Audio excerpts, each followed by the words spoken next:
நேர்களே, வாக்கு எண்ணிக்கை தொடங்கி மிக முக்கியமான தகவல் நேர்களே இது. ஏனென்றால் தற்போது உள்ள இந்த முன்னிலை நிலவரங்கள் 104, 68, 62 என்று இருக்கிறது.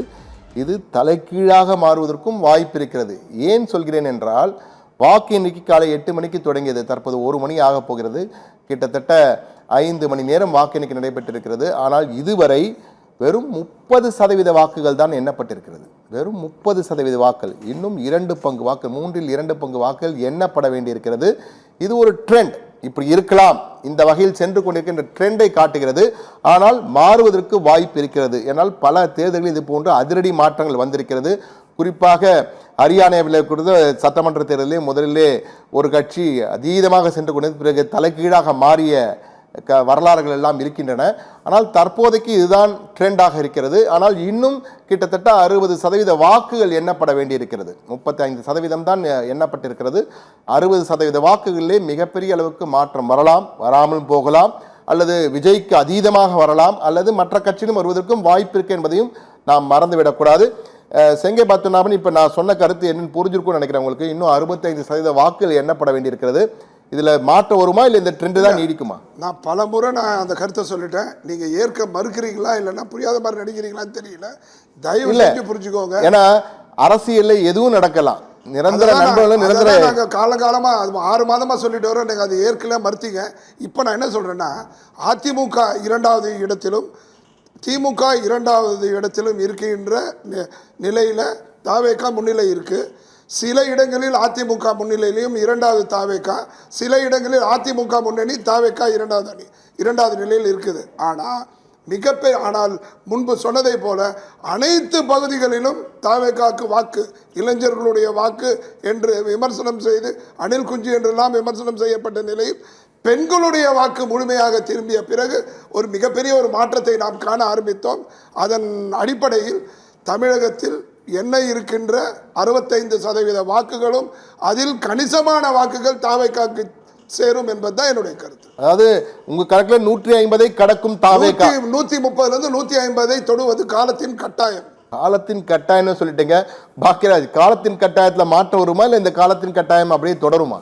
அவர் சார்ந்த கட்சிக்கு தான் ஆதரவு தானே சொல்லுவார். நிச்சயமா இல்லையா? அதனால அவர் அப்படி சொல்றாரு. இதை நீங்க கடந்த வாரத்தில் பேசுனீங்க, அதை ஏத்துக்கிட்டேன். இப்போதான் உங்க கண்ணு எதுக்கு சார் கைப்புண்ணுக்கு கண்ணாடி இது இருக்கு? இல்ல, அது என்னன்னு பார்க்கலாம். இருங்க, அவர் பேச விடுங்க. பேச விட மாட்டேன்றீங்களா? என்னுடைய கருத்தை நான் தானே பதிவு செய்யணும். உங்களுடைய கருத்தை நீங்க பதிவு செஞ்சுட்டீங்க. அதாவது இப்போ வரைக்கும் இப்போ சார் ஓட்டப்பந்தயத்தில் கடைசி வரைக்கும் நான் தான் ஓடி வந்தேன்னு சொல்கிறவங்க ஜெயித்தவங்க கிடையாது. யார் கடைசியாக ஜெயித்தாங்களோ அவங்க தான் 1, 2, 3ன்னு அறிவிப்பாங்கங்கிறதுனால இப்போ வரைக்கும் ரிசல்ட் எண்ணிக்கிட்டு தான் இருக்கிறாங்க. அப்படிங்கிறதுனால கண்டிப்பாக இதில் மிகப்பெரிய மாற்றம் வரும்னு நான் கருதுனேன். நான் ஏற்கனவே சொல்லிட்டேன் உங்களுக்கு, ஏஜ் வயசில் தான் அந்த ஓட்டு விகிதமே மாறும்.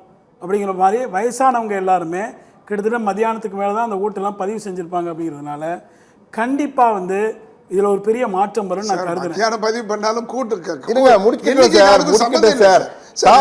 தாவேகாவுக்கு வாய்ப்பு உண்டு. வெயிட் பண்ணுங்க. 2, 2, 5, 5 சொல்லும் போதே தவறுன்னு சொல்லணும் இல்லையா? சார் இப்ப 2, 2, 5 சொல்லல சார். 2, 2, 4 அது 5ஆ போல 3ஆவது குறையும்ன்றாரு. மதிய சாப்பாடுக்கு அப்புறம் ரிலாக்ஸா போடுவாங்க பெரியவங்கன்னு சொல்றாரு.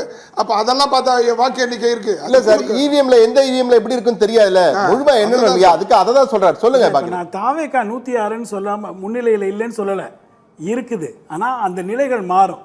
இப்போ காலையிலேருந்து நம்ம பார்த்துக்கிட்டு இருக்கோம். தொடக்கத்தில் 78 இடங்களில் முன்னிலையில் இருந்த திமுக படிப்படியாக இறங்கி 42 வரையும் போச்சு. 91க்கும் போயிட்டு குறைஞ்சாங்க. தபால் வாக்கில் அவங்க தான் எங்கேயும் இருந்தாங்க. ஆமாம், குறைந்து இப்போ பார்த்தீங்கன்னா மறுபடியும் மீண்டுமா ஏறி 63 வரையும் வந்திருக்கிறாங்க. அதே மாதிரி அதிமுக 10 இடங்களில் ஆரம்பித்து இன்றைக்கி 65 இடங்கள் வரைக்கும், ஏன்னா 78 இருந்தது, குறைந்து 65 இடங்களுக்கு போயிருக்காங்க. 109, 108 இருந்த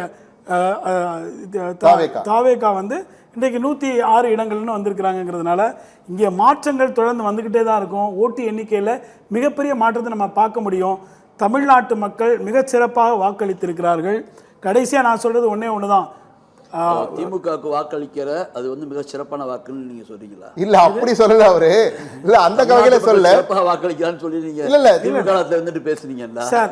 சார் நான் ஒன்று தான் சொல்கிறேன். எந்த கட்சியாக இருந்தாலும் மக்கள் தான் மகேசன். இங்கே அவங்க கொடுக்குற தீர்ப்பு தான். நான் திமுக சார்பில் தான் எப்பயும் பேசுகிறேன்.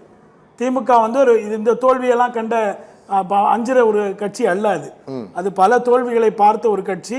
கண்டிப்பாக மீண்டுமா எழும். நான் வந்து அதில் மாற்று கருத்து எனக்கு இல்லை. ஆனால் மக்கள் கொடுத்திருக்கிற தீர்ப்பை ஏற்றுக்கொள்வது தான் முதிர்ச்சி. தோல்விகளை தாங்குகிற மனப்பான்மை எங்களுக்கு உண்டு.